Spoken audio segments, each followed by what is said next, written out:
Hey, what's going on, everybody? This is Marcos Leal from the band Swim the Current, and right now you are listening to Music Existence. Keep it metal, guys.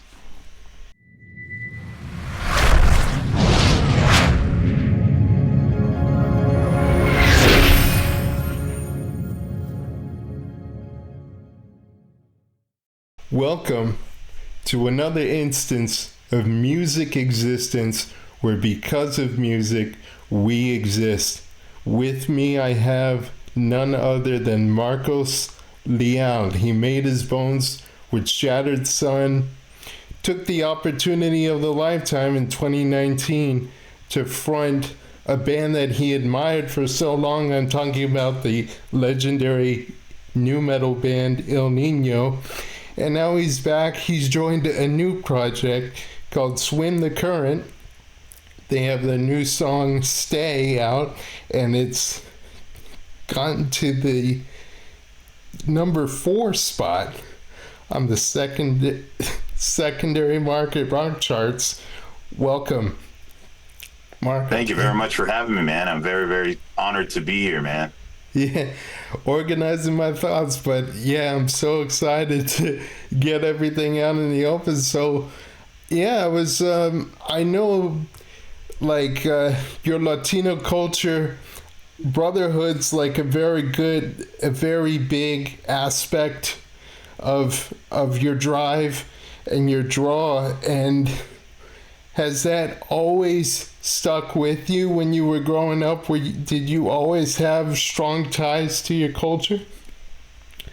Absolutely, man. I think that's kind of reflected in what I'm doing today with Swim the Current and this, country rock road that I'm going down. It's something that has been a part of my life since I was a little kid, country music and Tejano music. And it very much is a big part of my culture, brotherhood, man. And it's something that I've taken with me from band to band. Shattered Sun, we've been brothers since we were little kids. You know what I mean? We've been going to school together since we were in fourth grade, and we signed our first record deal together. And same could be said with some of the members in Ill Niño. You know what I mean? That we carried that brotherhood torch, and even now more so with Swim the Current, man. It seems like it's a big stick in what I'm doing and what I'm singing about these days.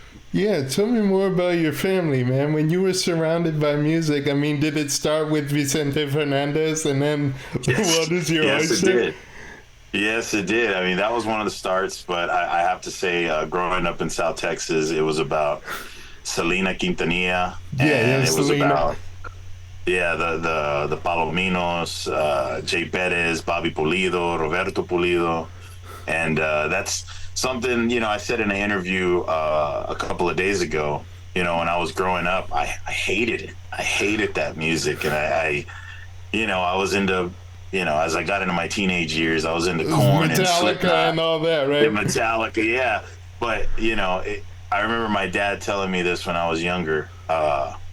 You'll come back to this at some point in your life, because within this music withholds your roots.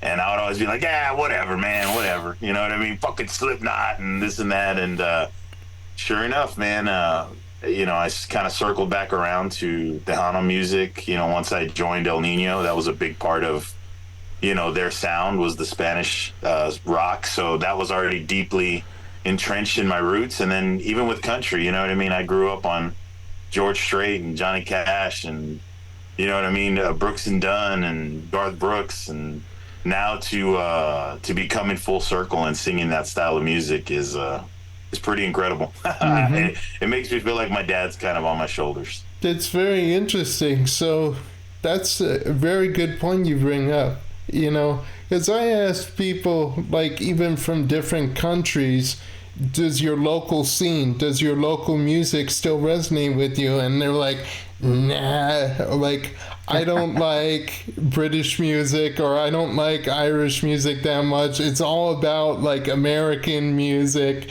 And, but it's a similar trajectory. you never Yeah. know, but like when you least expect it, it's gonna come back around. The local sounds are gonna Oh are yeah. gonna impact you. Yeah, I lost my dad 2 years ago, and I think about that all the time, and the music that I'm writing now, and just even like at backyard barbecues and stuff like that. It's very rare that you'll catch me listening to metal. I mean, don't get me wrong, I love metal. I've made my bones and made a living, singing metal music. But it's just, again, it's so tied to my roots that when I'm lighting up the barbecue pit in the backyard, it's very rare that you'll hear me jamming some metal music. It's usually Tejano or country. Nice. And that's Yeah, especially poignant to you, because going through that loss and essentially remembering who you are, that's what it's all about. absolutely, absolutely, 100%. And then when you get into Shattered Sun, that's when we talk about like Metallica, Yeah, Queensryche, yeah, Killswitch Engage. Tell me a little bit yes, more sir. about that and establishing those connections, especially when you venture into more metalcore sounds. Yeah, well, with Shattered Sun, it started when we were kids. You know what I mean? It started in 2005, 2006, and we went a full. And I tell young musicians this all the time that are kind of in that spot. I love to help out young musicians here around my area, and I tell them, man, we went 10 years before we kind of really figured it out, or like figured out what we were doing or how to actually write music. But we started out in a bunch of different genres, but metalcore and thrash metal was something that kind of stuck to us. And fast forward all the way to 2014, we make a connection with Chuck Billy from Testament and Jonny Z from Megaforce, who found Metallica. Maria Ferrero from Adrenaline PR, who played such a big part in Megaforce, It all and comes together, man. it all came together, man. And they they chose us, man. Out of all the bands that they could have chose, they chose a little band from a small town in Alice, Texas, and put us onto the world, man. Dropped us right into the fire. First tour with Testament and Exodus all across the America. So it was incredible. It definitely sparked our career. Oh man, yeah, Chuck Billy. I remember interviewing him. He has like he's full of stories, man. Oh man, he's such an idol of mine. He's such a mentor of mine. Even after we stopped working together, I still turn to Chuck for advice and for just guidance throughout this music industry, which as of the last few months, I've kind of learned can be, not everybody is your family and not everybody is your friend, but I'm very, very fortunate to still have a friend and a mentor in Chuck and in his wife Tiff, and I owe them a lot, very, very much so. And it's a similar trajectory with him too, because he took the more like conventional route when it came to his influences and all that. But as he started being recognized because he's indigenous, it like Yeah, that became more of a factor in his identity once he started being recognized, once he started going to like award shows, when it came to like seeing more indigenous bands and indigenous artists that paved their way through like the 70s and 80s. Like yeah. he became so much more aware of the scene in the same way. Yeah, and you know what? When we did our first tour with Testament and Exodus, we were the opening band, and I got to see that every night, man. And not only his dedication to his fans, but especially to the indigenous fans that come out and see him. And man, every night. But there was one show in particular when we played in New Mexico where, man, they came out and they lined up, the day before we even got there, and it's great to see Chuck be such a spokesperson for that, and it's really inspired me to be a spokesperson for my community and my heritage, and so much respect for Chuck, man, and everything that he's done. And I'm, like I said, I'm very, very thankful to still have him in my corner. And with Shattered Sun, I mean, the amount of growth you guys went through, I mean, it's like, it's apparent from album to album. And you develop your voice and the instrumental structures through those albums in a very, like, unique way. It seems like once you get to the later part of your discography, your guitars are kind of locked in, but they go the more traditional metal route now. Yeah. And then you've worked out this kind of interesting vocal tone where it's gritty, but there's still like plenty of like melodic nuances behind it. And I was wondering, when you were starting out as a singer, did you have to find your voice, or did you know you always had something?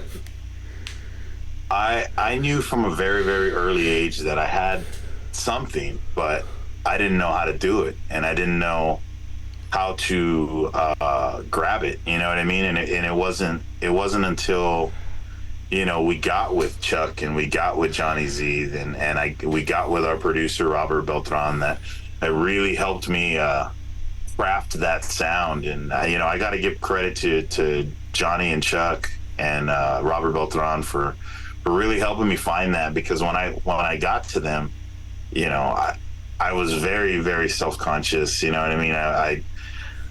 I knew I could be a good front man, but I didn't know how to, you know, find my voice. And I remember a phone call in particular that I had with Jonny, and I really hold a lot of those moments with him very, very close to my heart.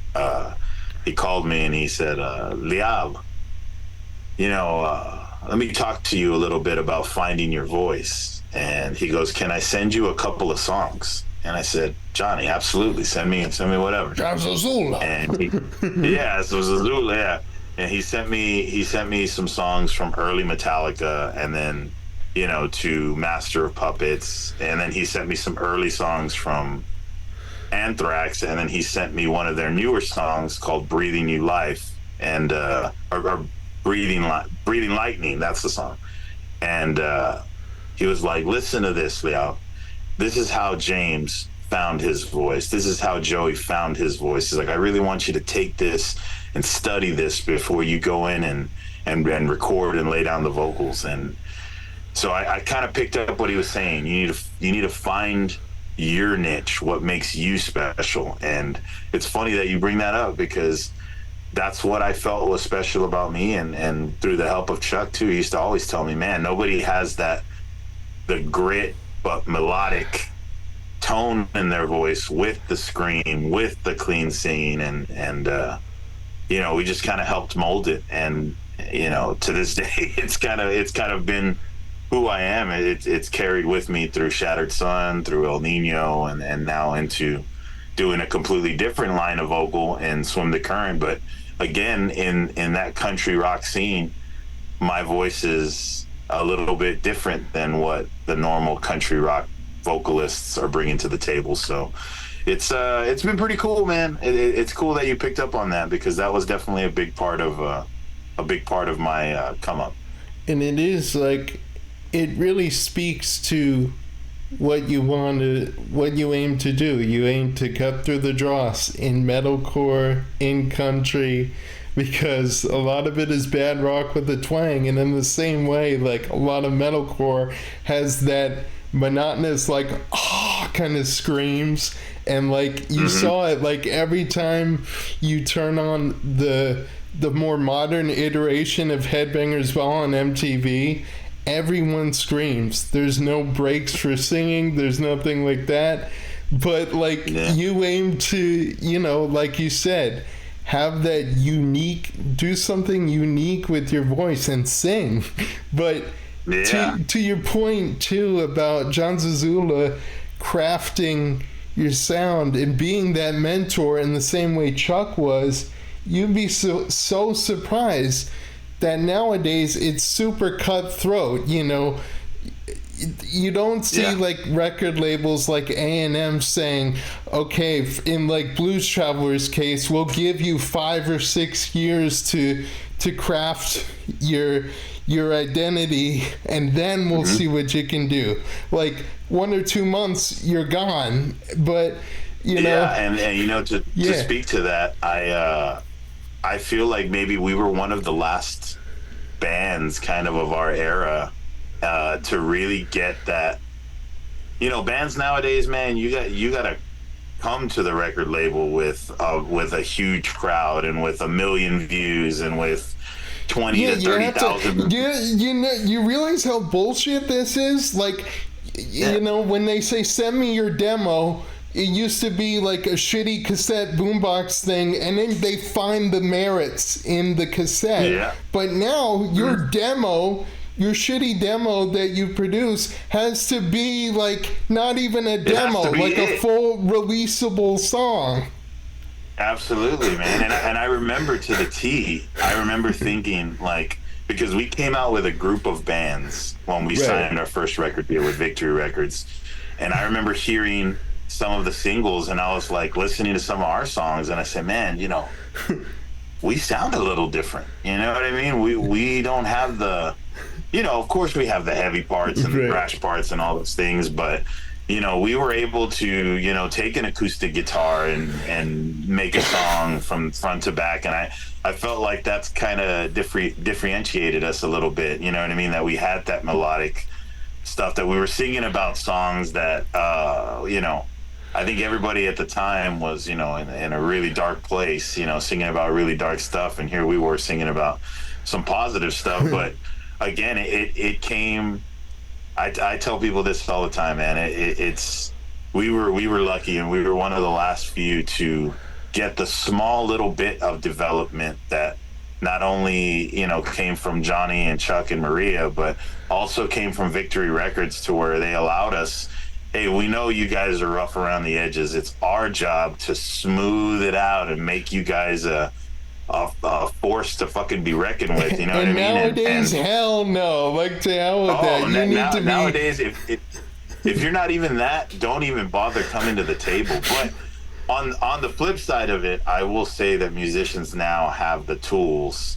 Like my little nephew is kind of starting to get into music, and you know, he's got GarageBand, and you know, he's making you know guitar parts and singing to him on his phone. And I was like, dude, we went 10 years of like recording with shitty mics in like my mom's bathroom, fucking, you know, it sounded like dog shit, you know, and you nowadays these musicians have the tools, so like I try and guide them all the time and say, man, you know, now that you have these tools, they need that guidance though. They still need like cool, like, and a cool guy like you to like say, like, this is a good to recognize the bit of talent that they have, and then say, take that, and then you can use that. You can use that. Yeah. Like, and I always view it as a hand up, like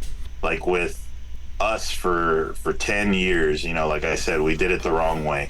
We recorded shitty demos. We never found our sound. We were bouncing around from looks and ideas and all kinds of shit. And it wasn't until, you know, Chuck, Johnny, and Maria extended their hand and said, here, young buck, let me show you how to really do it. Like, let me show you how to make this professional.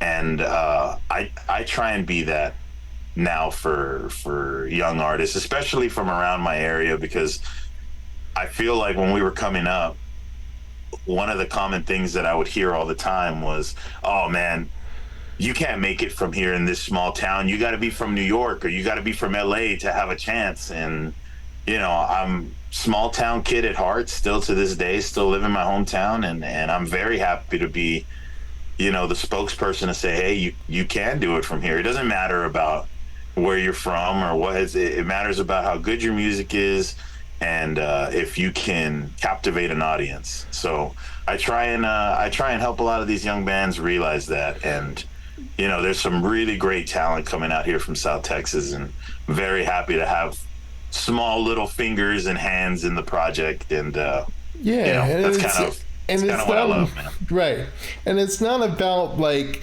shifting their vision your way. It's about enhancing that vision. And I think back to John Zazula. He was very instrumental with Metallica and believing in those guys, and then also Tad, the grunge band Tad, during their late career when they released Infrared Riding Hood.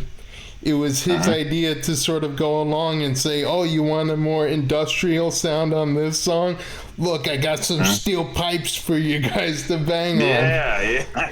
I've also been on the other end of that. Yeah, I've also been on the other end of that Jonny Zazula optimism right there. Where I got a funny story one time where we were playing a song for him that we had wrote, and I had wrote it about my grandmother, and he goes, "What's the name of this song?"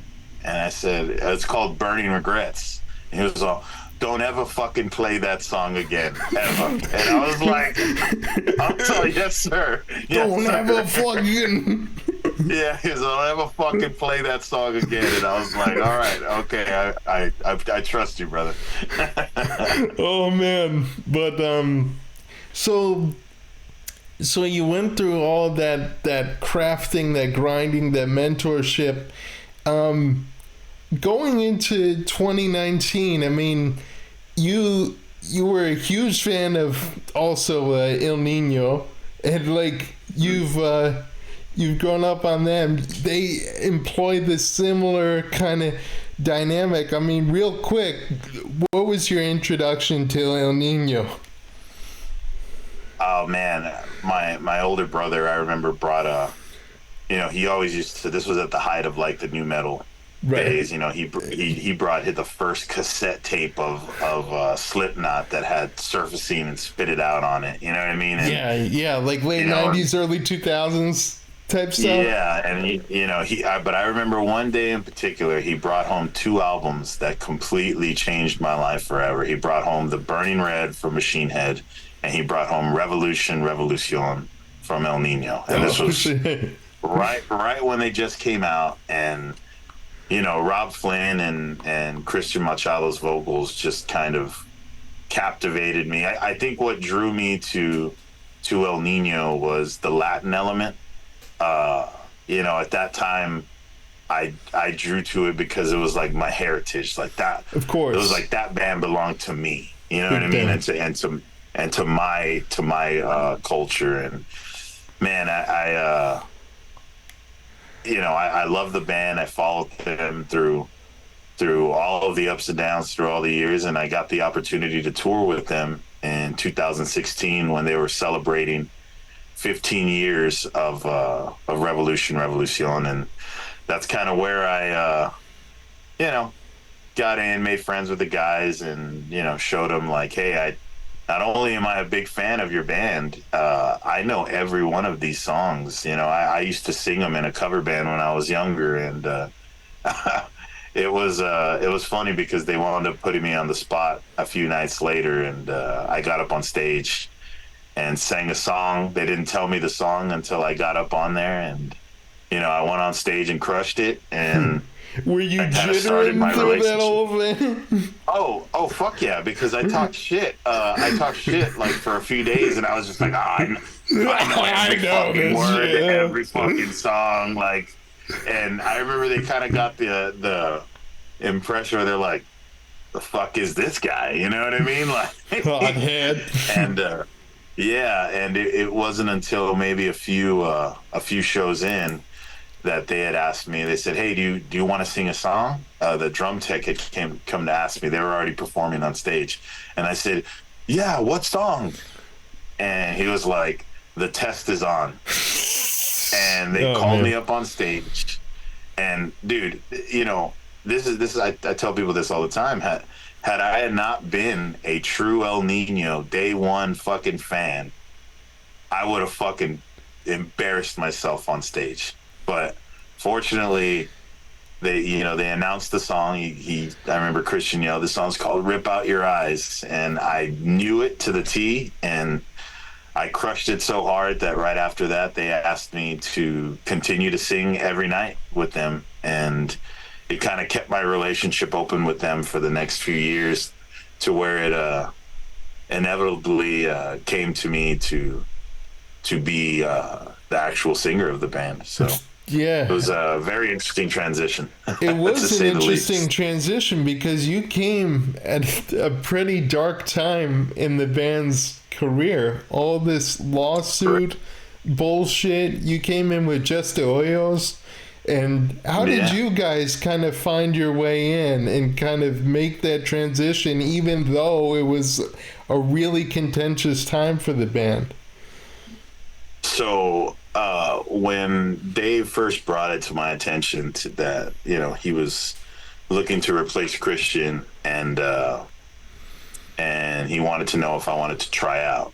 And initially, just because of my fandom, I loved Chris and I loved Ill Niño, and as a fan, I was like, man, I don't want to fucking see this. You know what I mean? Like, no. And I remember specifically saying, there's nothing you guys can do to work it out.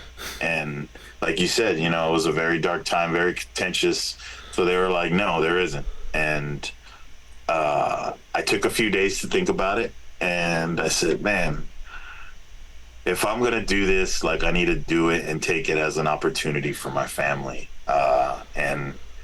and really not look at it as like, fuck, I'm gonna ruffle feathers and I'm gonna piss some people off. And even the within the confines of Shattered Sun, Shattered Sun wasn't in a great place at that time, so I didn't want it to feel like, hey, guys, I've known you my whole life and we've built this thing together, but as soon as it got rocky, hey, I'm jumping ship to this better opportunity for me.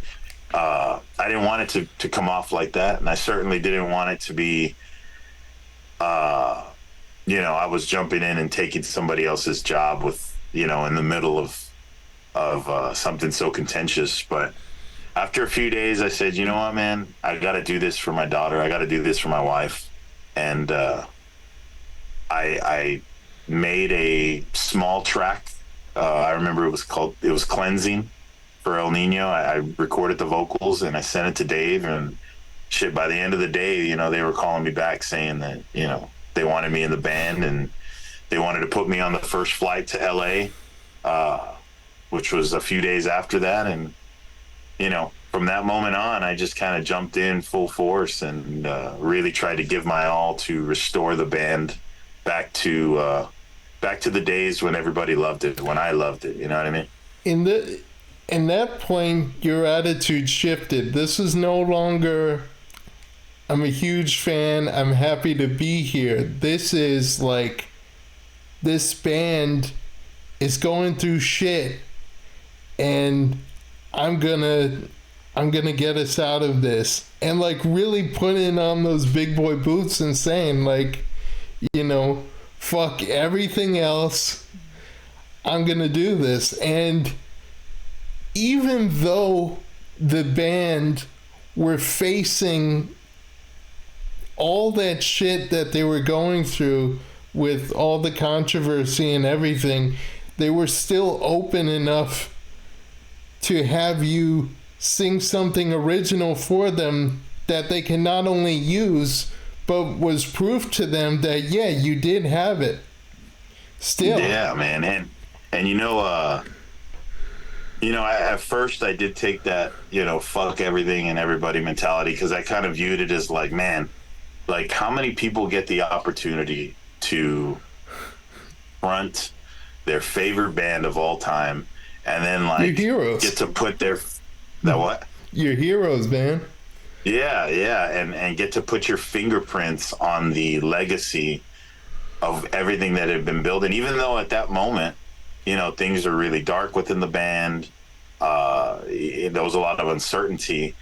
I just kind of said, hey, you know what, man? I might not ever get this opportunity in my life again. And, I jumped in full force, and it came with some pissed off people, some lost friendships. It came with a lot of those consequences. And, but I think ultimately at that point I wanted to do it. I wanted to really bring the band back to life. And I felt like if there was anybody on this planet that could do it, it was me. And fortunately, they allowed me that right to come in and really become a songwriter and really help bring the band back from pretty much the brink of death, man. I mean, I was there, and I mean this is no disrespect to any of the previous members or even any of the members that I'm in. Because you've always looked up to them anyway, Exactly, and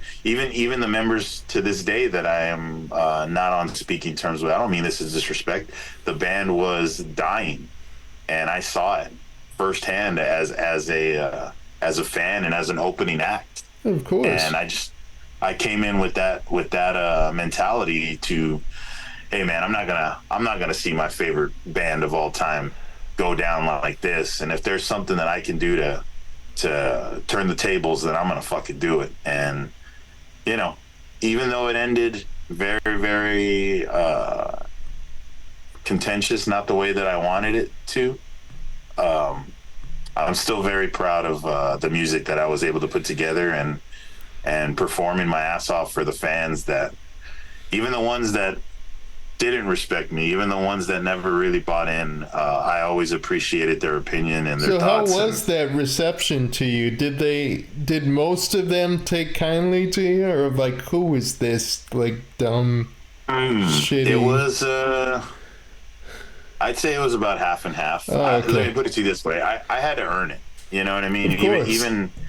Even as far as like when I got to because we went through COVID at that time, so I had to wait a year to actually go out and perform and for people to really get to know me. But I did everything that I could. I wrote some incredible songs with the band, and even once we got to the performance aspect of it, man, I would go to the merch table, I would sign every autograph, I would shake every hand, and I really wanted the fans to know, hey, I am one of you, representing you now within the confines of this band, and it was my intention to restore it. And man, again, I mean no disrespect, but it speaks to it.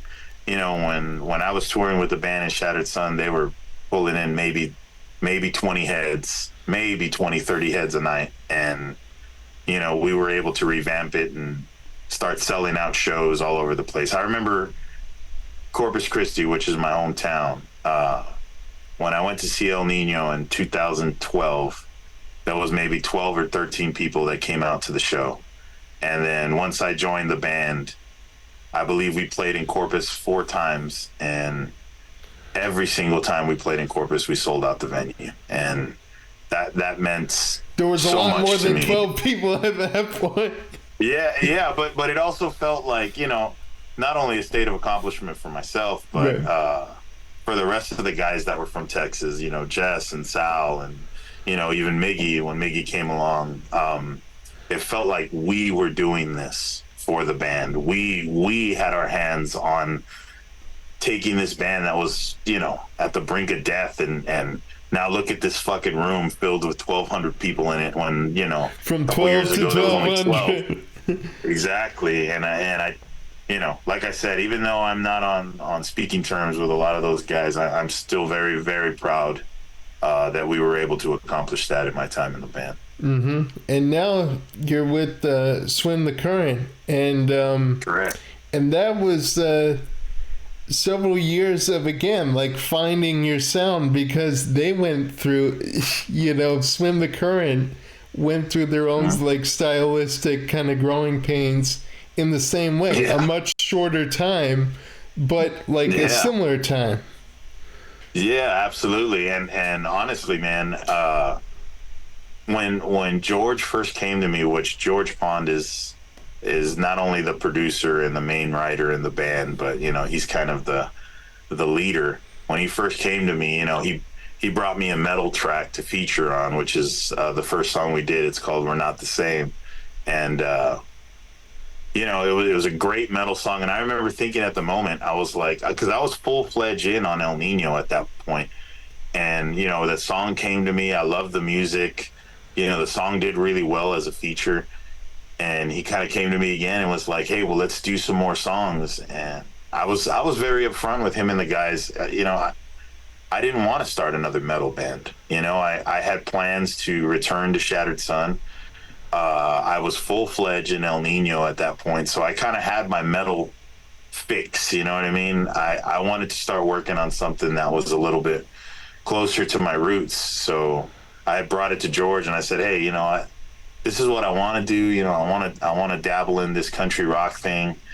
I obviously know you guys probably don't, but maybe let's try a cover song and let's see how we feel about it, and let's see if we get any nibbles on it." And we decided to cover a version of one of my favorite artists, Coetzel.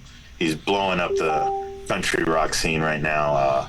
We covered one of his songs, and everybody just loved it, and everybody loved that country twang in my voice, and we got a label on board, and it was kind of like I was the last piece to the puzzle, and it was like, hey, well, this did really well.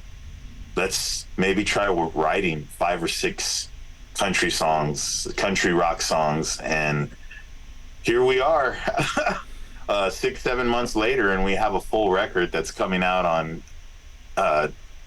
TLG Zoid, Virgin Music Group, and it kind of helped me in my decision to part ways with Ill Niño, because I had such passion for this, and there at the end with Ill Niño, it started getting really contentious, and I wasn't happy.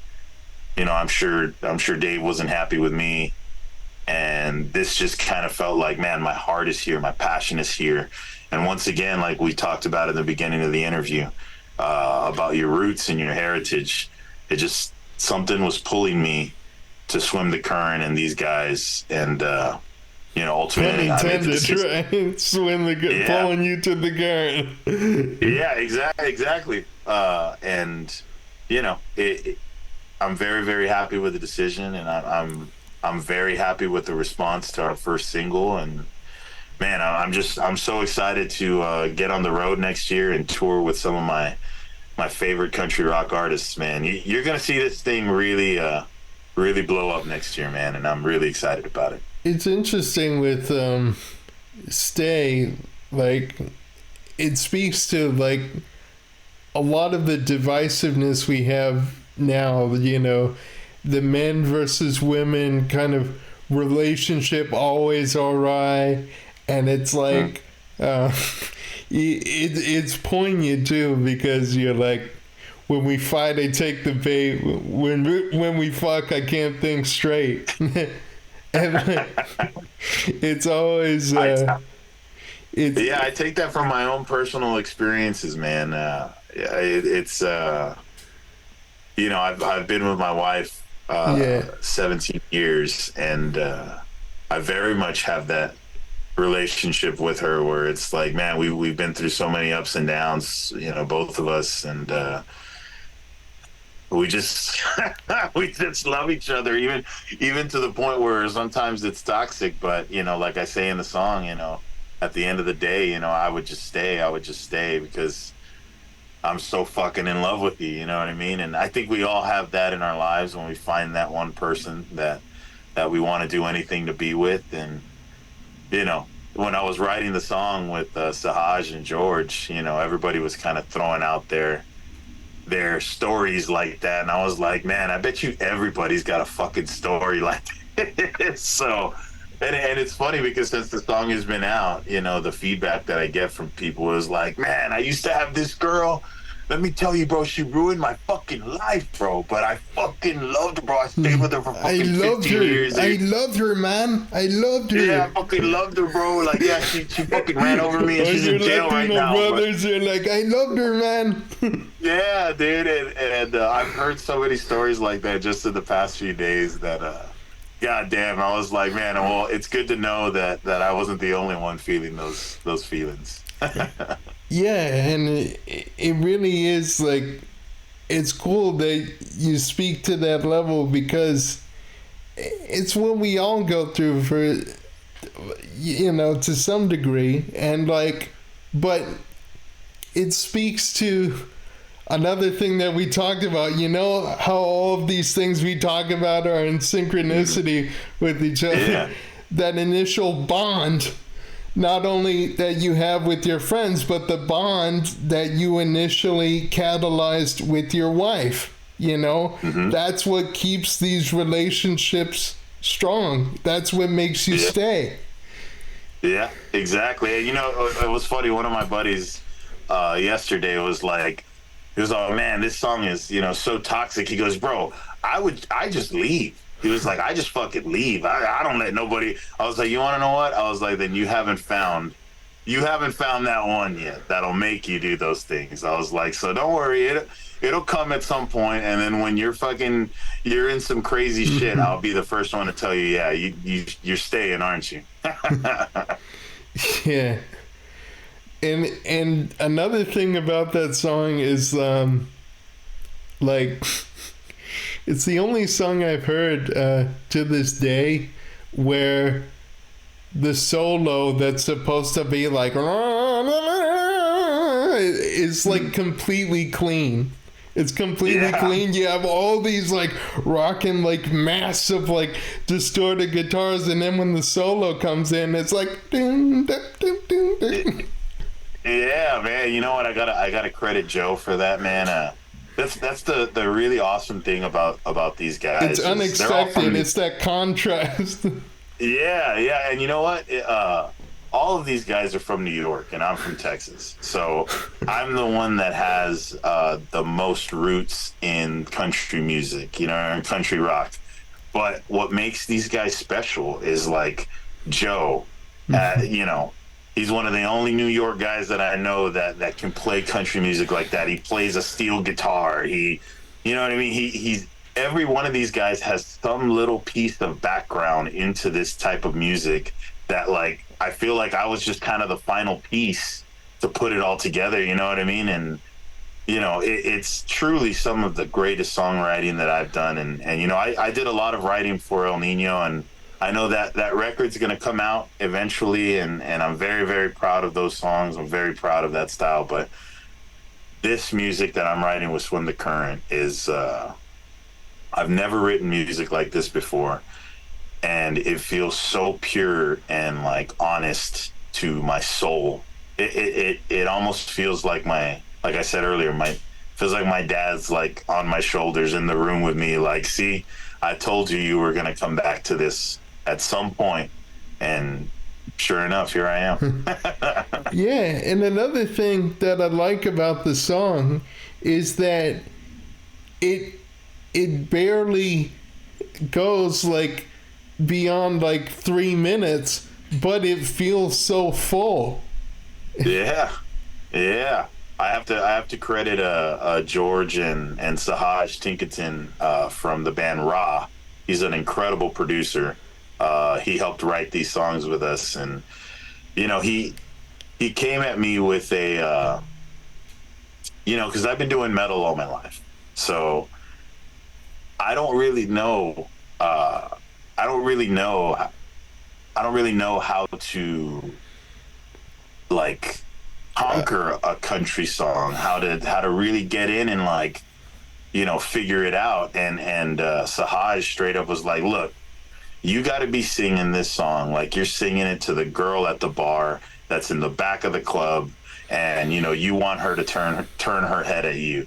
You can't come with the get your fucking ass moving, motherfucker, pick it up. Like WWF. Yeah, like, or any of the lines that I would use, being on stage, like, spin this motherfucker in a circle. It's now it's a whole different game, so you have to kind of reset everything that you're doing. And now your voice is down here. Yeah, now my voice is down here, and I sing like this, and it's but the beauty of it, man, is it's not fake. It's so natural to me. Like I've been singing country music since I was a kid. Everybody that knows me, everybody in Ill Niño, all my bandmates in Shattered Sun, my family, my friends, like they've heard me sing country music at the backyard, in the back of the And I bet bus. when you're You know, surrounded with your family, that's when your accent comes out full yeah, force. yeah, exactly. And you know, so it's to be doing it professionally now, man, is incredible. That's so cool. And what can you Uh, say? Tell me more about the production. What were you kind of gunning for at that moment? well, I came from a band that let me find the right words to say this. I came from a band that all say and all things production and writing went through one person, Okay. and that one person was in everything. And it got to the point with me where I felt like that was being counterproductive, and it was not allowing the people that really know what the engineers, the producers, you know, the songwriters, the people who are in there feeling it. Like, you know, now it's got to go through this outside source and this you know, overall somebody picking at it and removing things. And so with this production, I was like, look, you know, because I used the producer that did the El Nino record. His name's Chris Sarafin, one of my best friends. I Mm-hmm. used my producer from Shattered Sun, Robert Beltran. We used Sahaj from Raw. You know, we use my buddy David Kaplinger, who's mixed a lot of the Shattered Sun stuff. He's mixed a lot of country music, and I just said, look, guys, like, I want to go country rock, but I want to carry a little bit of my edge from metal.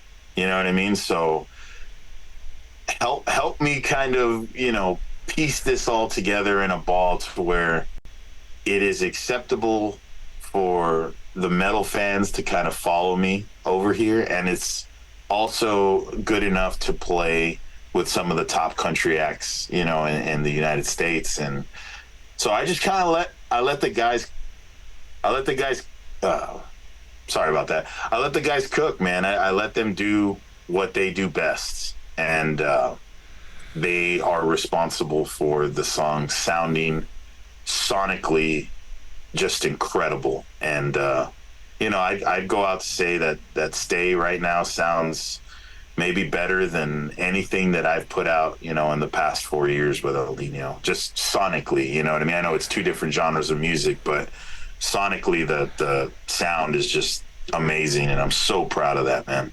Mm-hmm. When you were initially a feature in Swim the Current, it still had a lot of, you know, that foundation of hard kind of, you know, metal influence. But then when you're doing this new song, Stay, and with future material, do you see yourself going in more of that country direction for subsequent material after this? Absolutely, man. You know, we, like I said earlier, we had went in to try and write, you know, just a couple, one, two, just to see how it sounded. And then once we signed the deal, you know, it was very evident, you know, that the record label and just in the songs that we were writing, we needed to go this direction. Like it didn't need to be something like, hey, we're putting out a country rock track and then we're gonna go back to our. No, man, it captivated us in the band and the record label so much that we were like, no, man, we need to start writing this way and walking this road. And you know, as I sit here today, we have 12 songs for a record, you know, ready to come out next year, and they're all in that vein, that country rock. Some a little heavier, some a little darker than others, but also some classic stuff in there. And you know, we're really really excited because I'm gonna be honest with you, man. I was very nervous to see how people were gonna, you know, perceive this, and the response has been incredible. So it makes me feel like I'm making the right moves here. And it speaks to the openness too of TLG Zoid, you know. Through Charlie Cholas, I knew his brother, you know, Peter. We kind of introduced, you know, each other on Facebook, and it speaks to them too, because you know when Aftermath, the thrash band, broke out into like Mother God movie star. It's that same sort of not being afraid to experiment. And I Yeah. think that's stuck with them to this day. Yeah, and I think I'm so very thankful that they saw this vision that I had, because I can understand it from the outside out, because I remember when we were writing this music and we didn't have a record deal. There was people within my own band, there was people within my own circles that were like, man, I don't know, man. You're a couple guys from New York and one guy from Texas, and now y'all are singing country music. I don't know if that's gonna work, bro. Like, and I sat quietly through that because I understood too, man, it might not work.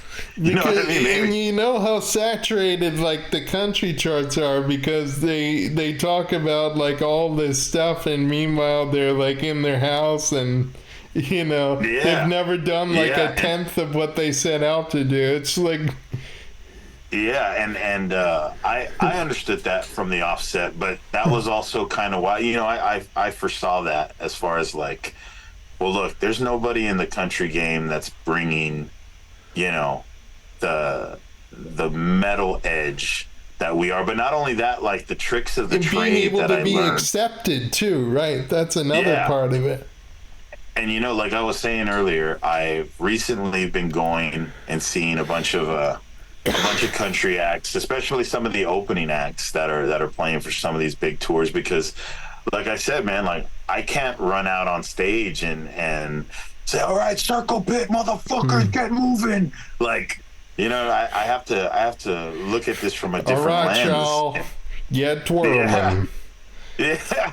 Well, swing I still partner. got to carry some of that, but I saw a band recently, and again, no disrespect to this band, I won't Right. say their name, but they kind of, I was at the bar waiting for them to come on, and the band kind of stumbles out on stage, and they start playing like a slow, sludgy song, and I just kind of remember feeling like, oh, they're on stage already, like, On stage. oh, okay, all right. And they go about 5 or 6 songs before they play a song that so the crowd's kind of dead, and I'm kind of adapting this into the metal mentality. Like, you've been to many metal shows, Yeah. like, the music's playing, and then boom, the lights go black and the intro starts rolling and everybody's adrenaline starts going, and then boom, the band explodes on stage, and they play a song that to start the set, and you got them in the palm of your hand right there. Yeah. Like, I want to bring some of those things with me into this style of music, and that's what I said, man. It's that contrast, bro. Like, I intend to come into this with those tricks of the trade in mind. So I'm very much looking forward to getting out on the road. Hmm. And considering the career that you've had thus far, with Shattered Sun, with El Nino, with everyone in tow, what have you learned about yourself, not only as a musician, but as a person? Oh man, this industry's tough, bro. It really is. It's when I first came in it, I was very naive, and I was very, very much, kind of torn into this. Man, we're family, bro. We're family. Come here, brother. We're brothers. You know what I Brother! mean? And yeah, and I truly believe that in my soul, because where I came from, you don't throw those words around like that. No. But I realized, like, going through it, that I'm only your brother and I'm only your family because I'm making you money right now. The second that I stop making you money, I'm not your brother and I'm not your family anymore. And I had to learn that the hard way. Like, and I've learned that lesson on two separate occasions, with Shattered Sun and with El Nino. It's but the one thing that I can say is going through that I've learned for myself is I have a very big heart. I look out for my bandmates. I look out for my crew. I look out for my friends and my family, and even to a point where it may be a detriment. because Yeah. I know there's other people out there that they don't give a shit about that. You know what No. I mean? And never been more evident in the contrast between, you know, somebody from South Texas to somebody from New York. You know what I mean? Somebody from Yeah. New York is real cutthroat. I don't give a fuck. Fuck it. Whatever. Yeah. Fuck off. And I don't have that in my heart and soul, man. I can't see my bandmates or my crew hurting like that. You know what I mean? So overall, you know, I've learned I've had a big heart, but I've also learned this industry uh, pretty well, the good side and the bad side of it. And if there's one thing that I'm most proud of myself is that if there's one thing that I leave, but even if I fail in country music and I don't ever do anything past what we're doing now, I want to be remembered for helping people, for helping bands come up. You know what I mean? For lending my hand, just like Chuck did to me, just like Jonny did to me, just like Maria did to me, to be that helping hand up, to be like, look, man, you guys got the talent. You just got to focus on this, and this, you know, and pull them up. And if that's the one thing that I get to be remembered for, I'll be happier than I'll be happy as fuck, man. Yeah. That's awesome, man.